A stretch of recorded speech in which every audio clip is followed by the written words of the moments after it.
Sinusulong ngayon ng isang eksperto na bumalik na ulit ang Pilipinas sa ICC pero ang ilang mambabatas hati ang posisyon dito. Narito ang report ni Marian Enriquez.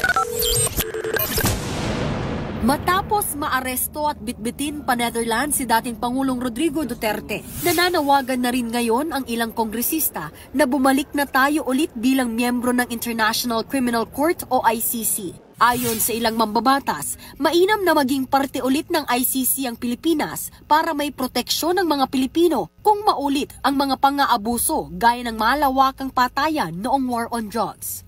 Should consider na rejoining. Siguro, sabi ko nga, in cases na maulit-ulit mga ganitong problema, so meron pa rin tayong tool or meron tayong measuring stick for that.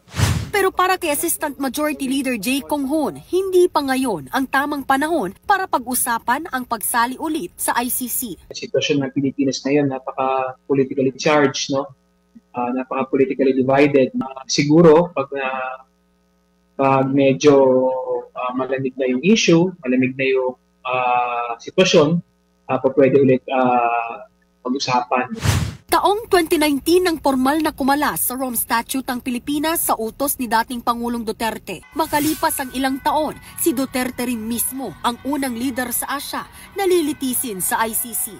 Ayon naman sa Malacanang, wala pang diskusyon ngayon kung babalik na muli ang Pilipinas sa ICC. Pero kung si ICC List of Counsel Attorney Joel Butuyan ang tatanungin, mainam na bumalik na tayo. Yung mga leaders natin are prone to committing widespread and systematic human rights violations.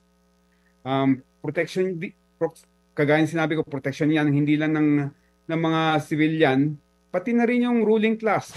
Sakali mang bumalik ang Pilipinas sa ICC, malabo pa rin daw makabalik dito si Duterte na baka abutin ng 8 hanggang 10 taon ang paglilitis sa dahig. Kung maging Pangulo man daw ang anak niyang si VP Sara, hindi pa rin daw nito mapapauwi ang kanyang ama. Hindi mangyayari yun kasi may standards ang ICC on the kind of jails, no, that will take convicted criminals sa ICC. And tingin ko walang papasa sa ating mga kulungan, no, sa standards ng ICC.